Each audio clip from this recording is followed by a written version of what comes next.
So today is Saturday, July 30th, 2016, and we will continue looking at the ox herding pictures, which we began last week. Last week we were looking at the ox herding pictures using the version that appears in the Three Pillars of Zen as our base. And we spoke about the 10 stages or modes of formally completed practice. Before I recap that very briefly, let me remind you that teisho is a form of zazen. It's not a time to be thinking about anything. It's a time to stay with your practice. If you find it too complex to focus on your practice and just let the words or sounds of the words of the teisho come to you, then please just listen completely. Eyes should be open. You're in zazen. If your eyes are closed, you will get sleepy. I can guarantee that. So eyes are open, focus on your practice. If that somehow interferes with allowing the words, the sounds of the words of the teisho to come directly into you, as if you were alone, you alone were hearing, then please just listen completely. Be alert. Don't fall into sleepy states. So, to recap, the ox, our nature, has never been lost. We see colors, hear sounds, think thoughts, move, get tired and sleep, hungry and eat. These are all the miraculous activities of our nature. Yet the ox herding pictures make clear that dedicated training is necessary if we mean to track, glimpse, take hold, tame, ride home, and eventually forget the ox.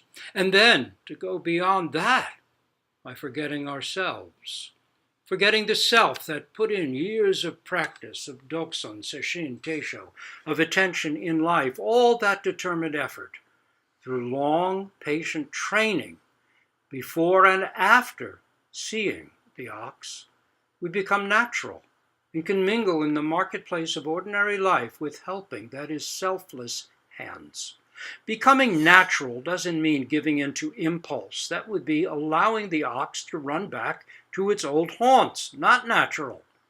When we are natural, or we could say natural in the sense of someone giving in to all their old habits. That's natural, but that's not a truly natural person. When we're natural, without making a point of trying to be a good person, we are. We're not self-conscious and so not separated from anyone or anything. This takes continuous practice to live. And it's not a straight line from here to there. We attain, we fall back, we find more errors, we try again. This is training the ox. As a young man, Ehe Dogen, by interviewing teachers and reading sutras, found the tracks of the ox and became convinced that all beings are endowed with original, wise, virtuous, empty, vast nature, as Shakyamuni Buddha proclaimed upon his deep enlightenment. Wonder of wonders, all beings are Buddhas, fully endowed with wisdom and virtue. Only their delusions prevent them from attesting to it. Then why, Dogen asked himself, asked his teachers, why did all the sages of the past have to work so hard to realize and live this truth if it's already us, already ours? It made no sense and gave him no peace. He had to find the answer for himself. No answer in a book could resolve it. No teacher could tell him.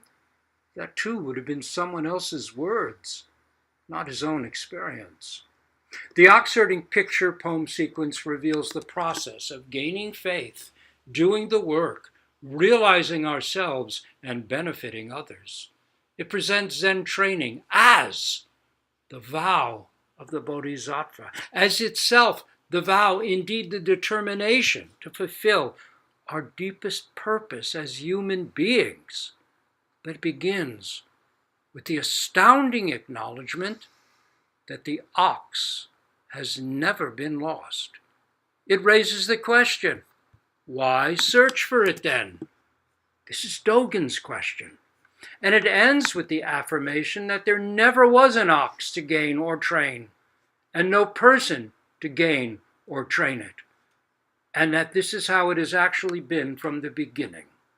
This is maddening to logic and reason, but it is the expression of deepest realization and confirmed and integrated enlightenment practice. And yet, for all that, as we know, and as the ox herding pictures, poems, and images clearly show, there is indeed progressive practice requiring years of dedication, steadiness, perseverance, courage, and commitment. If we don't persist, if we don't sit, if we don't continue, then we won't get it. And the world, as shown in the 10th picture of the sage in the marketplace, will not actualize, no matter where we personally start. This original nature is never far off. And so, while to realize or awaken fully to it is a lifetime, indeed many lifetimes' work, no effort we make towards this lofty goal is wasted. Dogen uses a mondo at the end of the famous Genjo Koan section of the Shobogenzo, Eye of the Treasury of the True Dharma, to reveal how our original enlightened mind or nature is actualized by practice, not gained by practice, actualized. The case, or mondo, that is a dialogue, goes like this. Mayu, Zen Master Bausch, was fanning himself. A monk approached and said, Master, the nature of wind is permanent, and there is no place it does not reach. Why then do you fan yourself? Although you understand that the nature of wind is permanent, Mayu replied, you do not understand the meaning of its reaching everywhere. What is the meaning of its reaching everywhere? Asked the monk again. Mayu just kept fanning himself. The monk bowed deeply. Dogen says, the actualization of the Buddha Dharma, the vital path of its correct transmission, is like this. If you say that you do not need to fan yourself, because the nature of wind is permanent and you can have wind without fanning, you understand neither permanence nor the nature of wind. The nature of wind is permanent. Because of that, the wind of the Buddha's house brings forth the gold of the earth and makes fragrant the cream of the long river. The nature of wind is permanent. The ox has never been lost. But if you think, just hearing that the nature of wind is permanent, and you don't need to fan yourself, you don't understand what it's meant by its permanence or by its reaching everywhere. If you think the ox is there and you don't have to work to find it or train it, or ride it or forget it, you don't understand what is meant about the ox never being lost. In fact, this dialogue shows the essence of ox herding. Practice is the actualization of our original mind. Original mind is not separate from this breath count, this breath experience, this koan. We practice realization, and this increasingly less self-centered, indeed eventually, if we persist, selfless practice continues, as Dogen says, endlessly. This potential for wisdom and compassion, for liberation from self-centeredness and separation is always ours. Yet without practice, it is not realized. To actualize what we are, we practice realization and realize practice. This is the core work of our lives as conscious human beings, not lost in our heads, thinking our ox and our home are far away. This would be like riding on an ox, looking for an ox. The ox is not something other than our own nature, our own mind. Now a bit of history on the image of the ox. How far back does this actually go, and where does it come from? Of course, in Asia, the water buffalo is sometimes used as an image of the ox. The ox buffalo is used as a beast of burden. It is milked and pulls plows. So it is a very helpful, solid, hard-working, beneficial animal. We can see why the ox or water buffalo would fit so well as an image to express our nature. Hard-working, steady, carrying loads, never balking or complaining. Here are a few examples from the sutras, or a sutra, and from Zen itself to show a bit of how the ox as an image functions in Buddhist tradition, specifically Zen Buddhist tradition. This first little piece is from Red Pine's translation of Pu Ming's Ox-herding Pictures and Verses. Pu Ming was one of the early, produced one of the early versions in woodblock of the Ox-herding Pictures. Actually, it goes back, though it wasn't printed till the 1600s. There were early sets that began in the Sung dynasty, which is 960 to 1279. This one is, I believe, 6 verses, and it has to do with getting the ox getting whiter and whiter until there's no ox at all, and there's only the enso, the circle of emptiness. The version we've been working from shows going beyond that. The ox is forgotten, the person is forgotten, and then we can enter the marketplace with helping hands. So the origin of the ox-herding metaphor, says Red Pine, a terrific translator, can be traced to this injunction delivered to the assembly by the Buddha the night of his nirvana. So this is from just before the Buddha passed away, the Nirvana Sutra. Monks, once you're able to keep the precepts, you should prevent your 5 senses from indulging in the 5 desires. Be like the herd boy with his staff in hand, who watches over his ox and keeps it from running through grain fields, that is, from wildly going off to trample other people's gardens, eat other people's food. This is an important injunction. Unless you can really see into the root of your own desires, you are going to be trampling around, causing anguish for others in this world. That's just how it is. Now,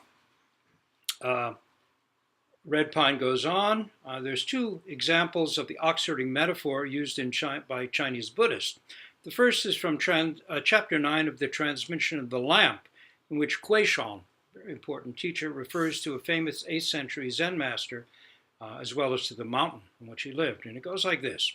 One day when Master On was instructing his disciples, he said, "For more than 30 years, I ate Kuei-shan's rice and peed Kuei-shan's piss, but I didn't learn any Kuei-shan Zen. All I did was watch a water buffalo. If it left the path and wandered into the weeds, I pulled it back out. If it trampled someone's rice sprouts, I gave it the switch until it learned better. At long last, the poor beast understands what I tell it, and now it's turned into a white ox that stays in the open. It never leaves my sight. I can't even drive it away." This is a very profound statement of practice realization. Training means don't follow that thought. Don't get lost in dreamy states. Pay attention to your practice, no matter where your mind goes. eventually, your awareness is always with you. A selfless sense, being completely present, can't even be driven away. This takes years of practice. No easy task. Persistence, perseverance, courage, determination. It's not just about sitting there. A frog can just sit there. The point is, be so present in your practice that you're alive. The second example is from chapter 7 of the records of Liao An Qingyu, who lived during the 14th century. Includes 5 verses apparently meant to accompany another set of ox-herding pictures. I've been herding a buffalo ever since it was born. In my hands, a switch and rope, keeping it from running left or right. In spring, the hills are green. The stream below is blue. The ox gets by with few desires. A good feed keeps it happy. Like this for 30 years, the ox has been well trained. Seeing someone else's grain doesn't make it hungry. Its coat has slowly faded, though useless horns remain. It doesn't snort at others or run through others' fields. Farm work is done by summer. The dike is willow haze. Where is the ox and man? Their time, it seems, is done. Great little verse. Now, the buffalo or ox also appears in a wonderful koan in our curriculum. It's case number 38 in the Wumen koan, or gateless barrier, and it goes like this. A buffalo passes through the window. Wu Tzu said, it's like a buffalo that passes through a window. Its head, horns, and 4 legs all pass through. Why can't its tail pass through as well? A really terrific koan. Wumen's commentary. If you can penetrate to the point of this koan, discern it clearly, and give a turning word to it, you will then be able to repay the 4 obligations, parents, country, all beings, and the 3 treasures of Buddha, Dharma, and Sangha. Those are the 4 obligations. It's parents, country, all beings, and the 3 treasures, Buddha, Dharma, Sangha. Above, and give comfort to the 3 existences below, the world of desire, the world of color and form, and the world of no color and no form. Giving comfort to the 3 existences really means fulfilling our first vow to save the many beings. Everywhere, at all times, we express our gratitude and love. But if it is not yet clear, pay a close attention to the tail, and you will resolve it at last. That's the koan and the commentary. Even further back than Buddhist sutras of 2,500 years ago, or the koans of 1,000 years ago, going back thousands of years to ancient India, we find that the vehicle of the great ascetic god Shiva, the meditator, is Nandi, the bull, the god with the long hair, seated in meditation posture, holding a trident staff, destroyer of worlds, destroyer of illusions, rides on or is accompanied by Nandi, a bull, a solid, steady, unflappable beast of burden, the bull, or ox. So this identification of meditation and riding an ox was already establishing itself thousands of years ago. Zen takes this ancient, sacred image and uses it as an image of our own work right now, of our own practice, of our own life, just as it is. This is part of Zen's creative brilliance and its down-to-earth practicality. We're asked to express profound truths in and as our own ordinary lives, not in the lofty forms of a sacred cosmology. In other words, how do we practice and realize this for real? This is our fundamental challenge. And there is a much more ancient image of the ox or buffalo. entwined with a form of spiritual practice or spiritual life that you might find astonishing. But let's look at it.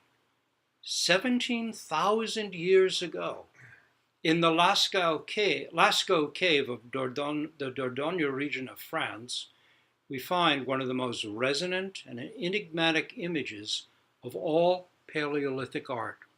It is an image of a man lying down. Perhaps he's dying, killed by a buffalo, because there's a buffalo in the image. Or it is speculated he's in a trance, lying down, flying, like this. Perhaps it is an image of someone going beyond his unawake self on a shamanistic journey. Next to him is an alert and watchful bird on a stick. And on the other side of the man is a seriously wounded buffalo, its guts hanging out from a spear wound, it looks like.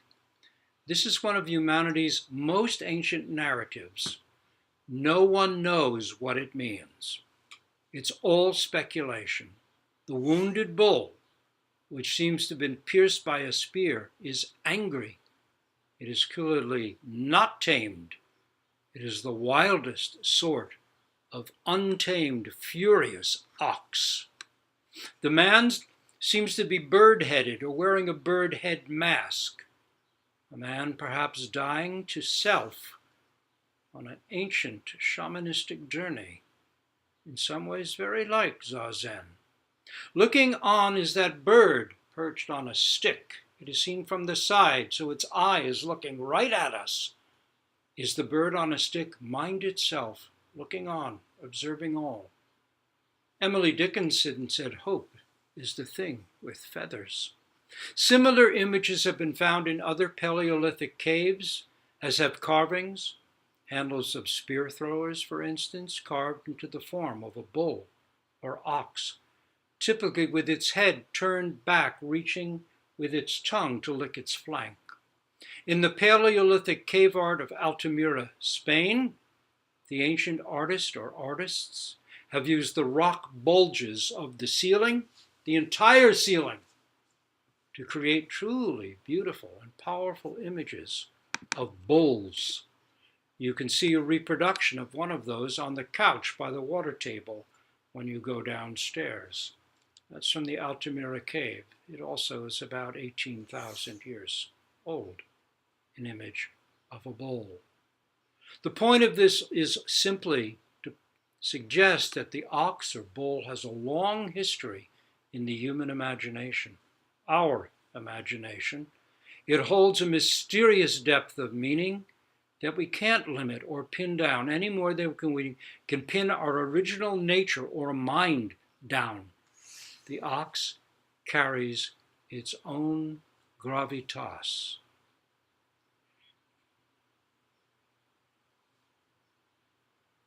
One of the first drawings I ever made, and oddly still have, was a crayon drawing in first grade on a small block of wood, which I did for my father on Father's Day. It was of a black bull with a red, round sun overhead. My father kept it all those years, and I found it when he passed away about 5 years ago at the age of 92. It's in my office now and holds some of the same mystery of the ox, even now for me. The ox herding pictures go deep and present the whole range of Zen practice. And drawing on the image of the buffalo or ox, they have a resonance with ancient archetypal zones of our psyche. If your faith in your own potential or your ardor to realize the way should ever flag, I recommend turning to the ox herding pictures and their beautiful poems. I think you'll find them inspiring and helpful, which is why they've been around since about the year 1000, 1100 or so. Many others have found them deeply inspiring. I know I did. So with this simply as background, let us begin looking at the ox herding pictures, one of the great creative documents of Zen practice realization. and comment on them. I'll be using a rare book, The Ox and His Herdman, a Chinese Zen text commentary with pointers by Master D.H. Otsu, translated by M.H. Trevor. There are other good ones beside the three pillars of Zen. There are several that I brought here that I'd recommend if you're interested in the ox herding pictures. The Ox and His Herdsman is a very expensive book and hard to get. But there's Riding the Ox Home, Stages on the Path of Enlightenment by John Daido Luri Roshi. There's an excellent Lectures on the 10 Ox Herding Pictures by Yamada Muman, who was a very important Zen teacher in contemporary Japan, translated by Victor Sogen Hori, a very good translator and Rinzai monk, a Westerner, now teaching at McGill University. And there's this lovely book, The Ox Herder, a Zen parable illustrated by Stephanie Wada, which has got some very lovely things in it. So these are all fairly accessible, and if you'd like to look further on your own, I recommend them.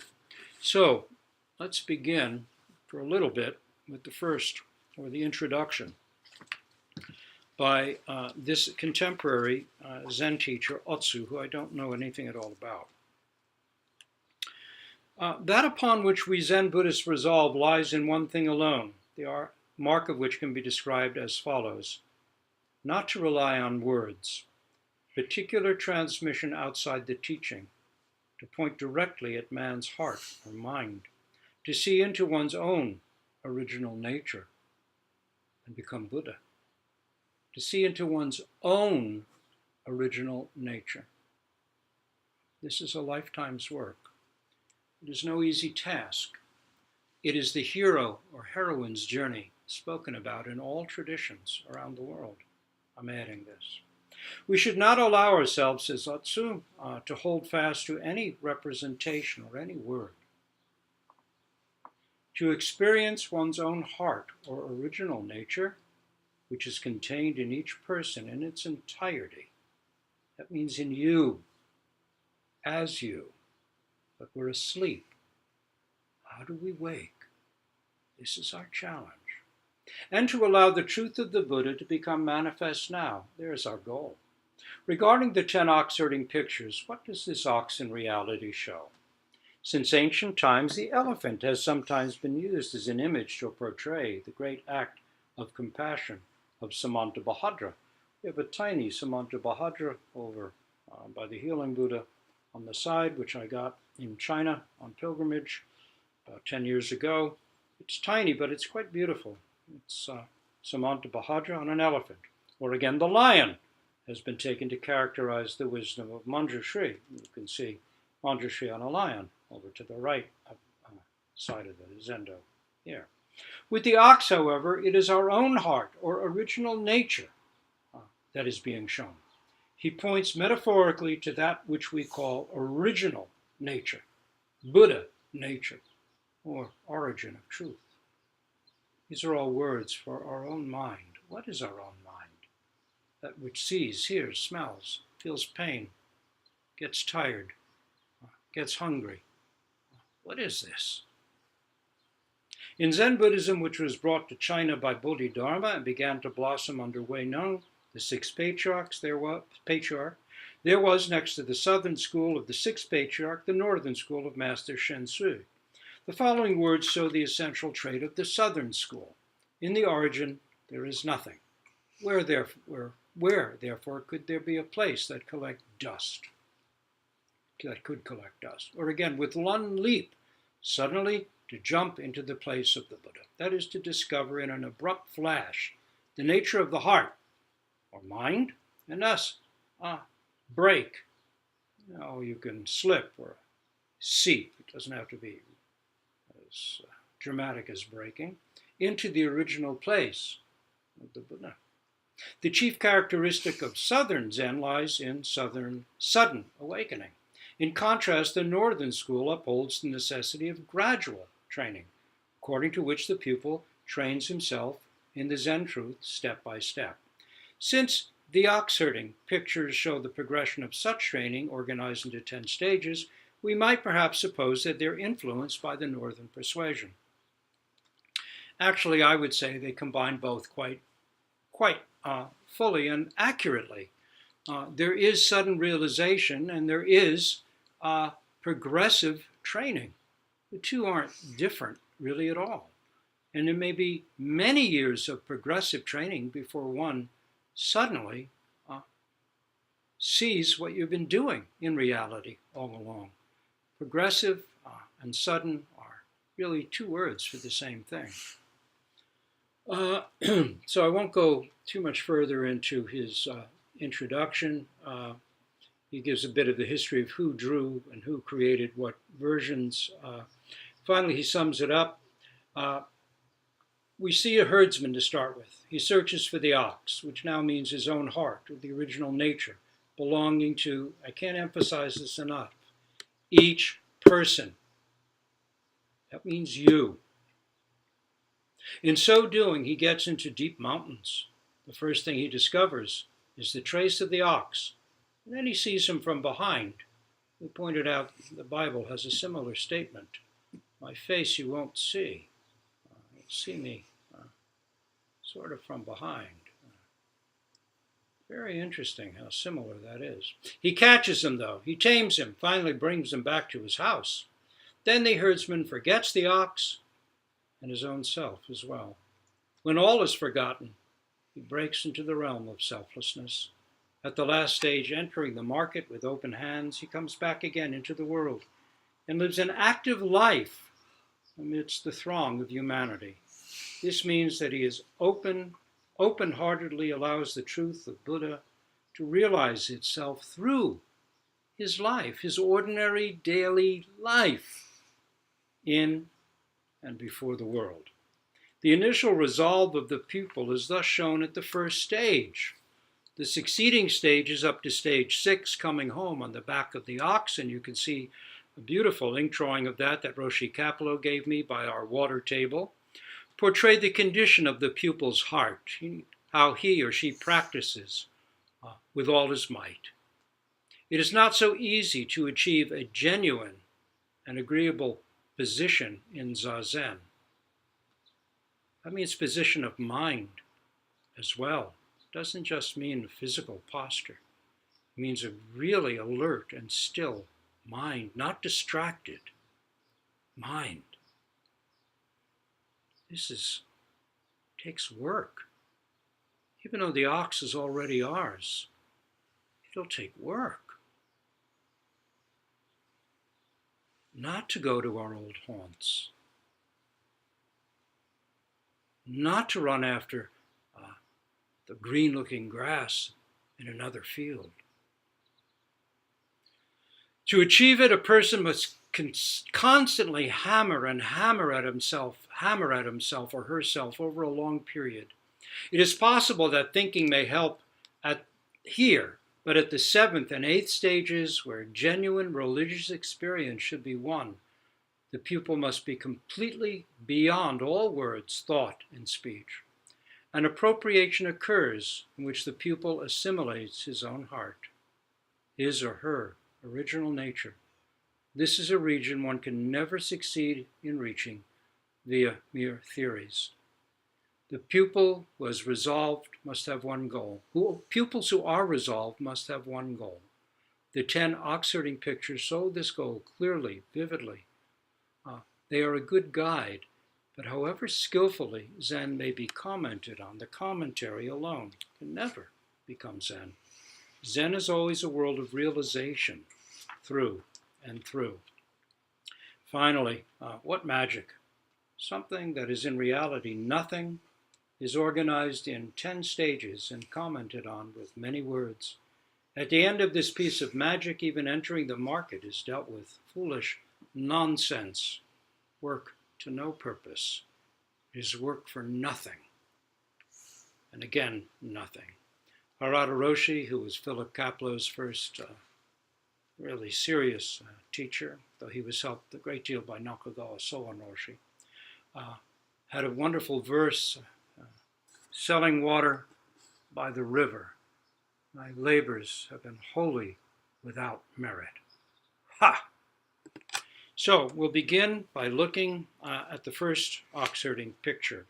Using a different translation than the one that was in the Three Pillars of Zen, we'll be using the one in The Ox and His Herdsman and the commentary by the Master Otsu.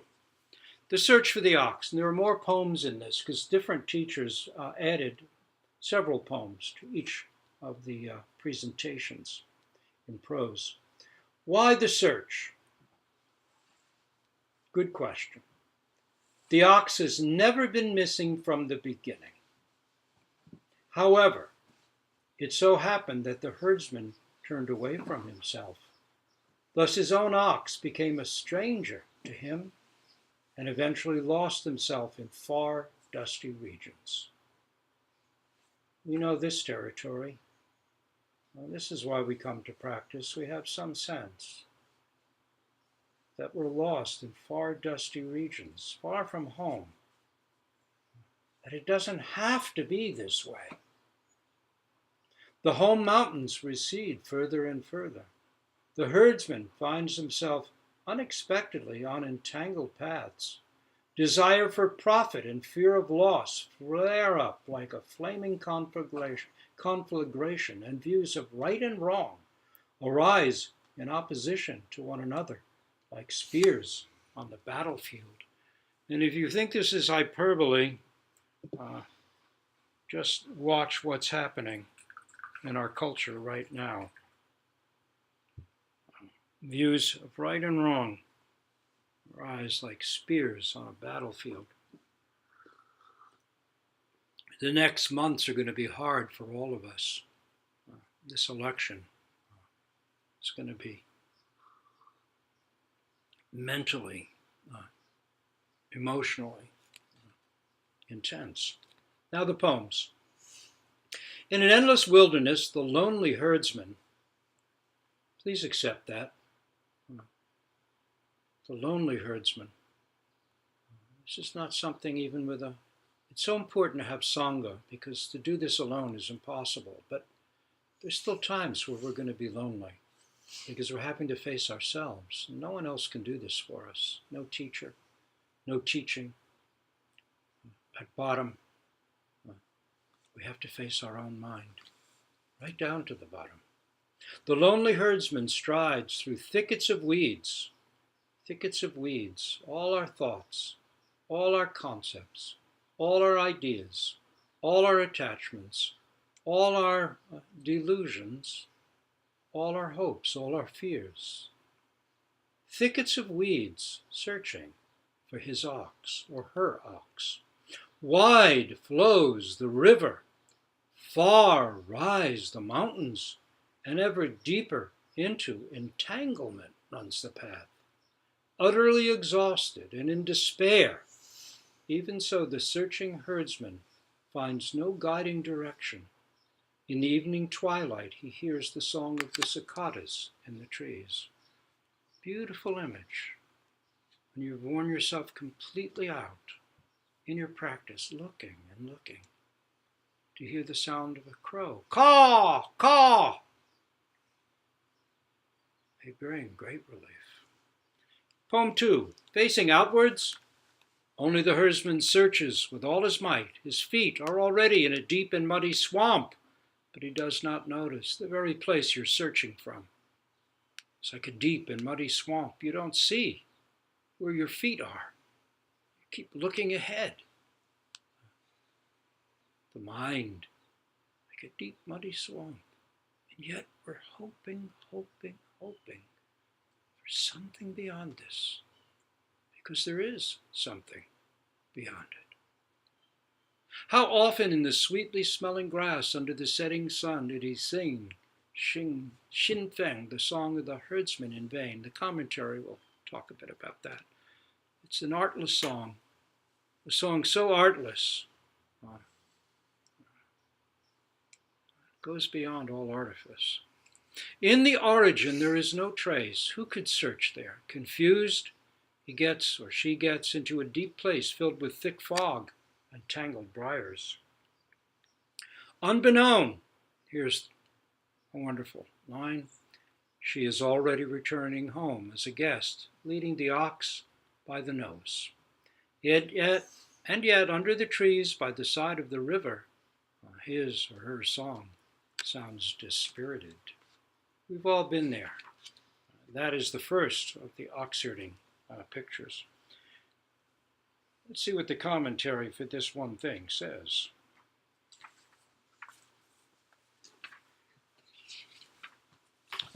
And I showed you the pictures last time, but let's see if I can hold this up. It's just the herdsperson looking. Nothing special going on. He's just alone, or she's alone. Mountains, rivers, thickets, looking. So, that's where we start. The following three conditions are indispensable for the way of Zen. Great faith. Faith in what? Well, it could be the words of the Buddha. We all start with something. It could be faith in oneself. I think there's more. I can realize it. Others have done it. Great faith. Great doubt. Doubt doesn't mean, oh, I don't know if I can do it.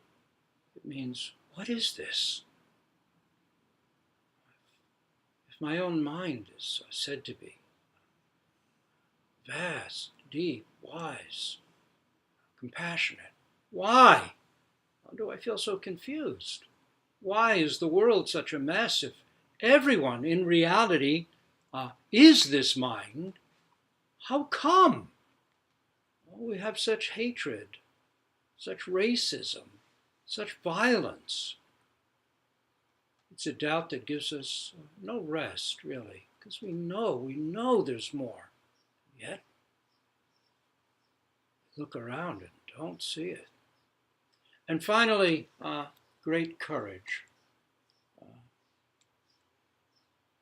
Great courage simply means the willingness to put one foot in front of the other and take a step, and then take the next step. We all have this courage because we take a breath and then the next breath. Every step is a step into the unknown. We don't know what the next breath will bring. We don't know what the next phone call from the doctor will reveal. We don't know what the next phone call will tell us about a friend's life.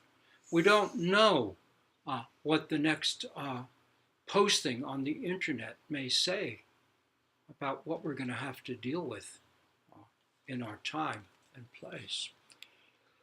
We have great courage. It's the courage to breathe and to do our best.